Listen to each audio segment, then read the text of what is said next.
কুসুমের ওপরে লাগা চুরির অপবাদ এবার ঘোচালো আয়ুষা। বন্ধুরা ভিডিওতে লাইক দিয়ে দেখতে থাকুন। যে মুহূর্তে কিনা দেবলীনা কুসুমের উপরে টর্চার করতে থাকে, ঠিক সেই মুহূর্তেই সেখানে আয়ুষ চলে আসে এবং আয়ুষ যখন কুসুমকে দেবলীনার হাত থেকে রক্ষা করে এবং বলতে থাকে যে দেবলীনা, তোমার এত বড় আসপর্দা হয় কী করেছে, তুমি ওর গায়ে হাত তোলার চেষ্টা করছো এবং মা তোমার সামনে সকল কিছু করছে দেবলীনা, তার সত্ত্বেও তুমি চুপ করে বসে আছো। ঠিক সেই মুহূর্তেই যখন এখানে ছোটো কাকিমণি বলতে থাকে যে হ্যাঁ রে, হ্যাঁ আয়ুষ, তুই কি জানিস যে এই কুসুম ঠিক কী কী করে বেড়াচ্ছে? ও তো রীতিমতো আমাদের বাড়িতে চুরি করে ও রাতারাতির মধ্যে লটারি জিতে যাচ্ছে, অথচ তা সত্ত্বেও তুই বলছিস যে সবটা আমরা চুপ করে সহ্য করবো, ওকে এর বিনিময়ে কিচ্ছু বলবো না।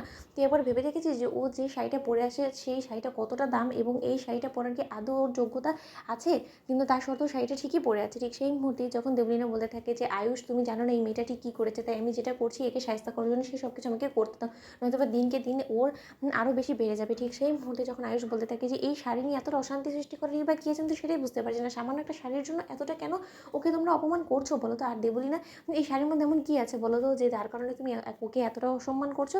অন্যদিকে দেবলীনা বলতে থাকে যে এই শাড়িটা আদে ঢাকেশ্বরী বস্ত্রালয়ের সব থেকে এক্সক্লুসিভ শাড়ি ছিল এবং একটা মাত্র পিস ছিল, যেটা কিনা আন্টি আমার জন্য চয়েস করেছিল। আয়ুষ, সেই শাড়িটা এই মেয়েটা আমার কাছ থেকে কেড়ে নিয়েছে এবং এই মেয়েটা ওই দোকান থেকে এই শাড়িটা কী করেই বা কিনলো এবং সেই দোকানের ম্যানেজার আমাদেরকে নিজে বলেছে যে ওর নাকি ফুল পেমেন্ট করে দিয়েছে, তাহলে ওর কাছে এতগুলো টাকা কী করে এলো? ঠিক সেই মুহূর্তে যখন কুসুম বলতে থাকে যে আয়ুষবাবু, আপনিই বলে দিন না যে এই শাড়িটার দাম মাত্র 7,000 টাকা ছিল এবং তার জন্যই কোম্পানি থেকে 5,000 টাকা আপনারা আমাদেরকে দিয়েছেন উপহার হিসেবে এবং 2,000 টাকা আমার বাবা আপনাকে দিয়েছে, বলুন না আপনি কেন বলছেন না? ঠিক সেই মুহূর্তে যখন আয়ুষ বলতে থাকে যে কুসুম, তুমি একদম চোখের জল ফেলবেন, আজকে তোমার জন্য এরকম একটা বিশেষ দিন, এই বিশেষ দিনে এরকম করে চোখের জল ফেলতে নেই।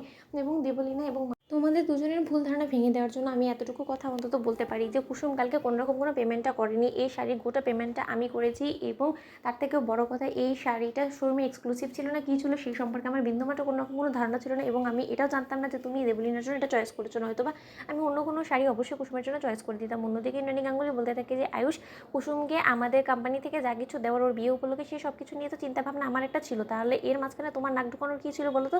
এবং তুমি এত দামি একটা শাড়ি ওকে কেনই বা গিফট করেছো বলো? এতে করে তুমি কিন্তু ওকে আরও বেশি আশকারা দিয়ে দিচ্ছ এবং এটা কিন্তু আমাদের স্টাফদের কাছে আমাদেরকে তুমি প্রশ্নমুখে বিধ্বস্ত করে তোলার একটা ব্যবস্থা করে ফেলছো, সেটা তুমি বুঝতে পারছো না? তুমি তো ছোটো বাচ্চা নয়, তাহলে আয়ুষ তুমি কেন ওর প্রতি এতটা দরদ দেখাতে গেলে বলো তো?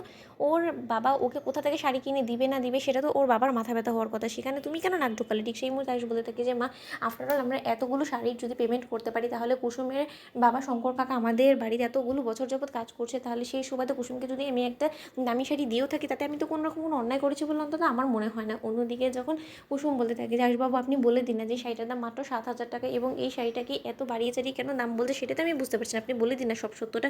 তো বন্ধুরা, লাইক, কমেন্ট, শেয়ার করে সাবস্ক্রাইব করতে ভুলো না।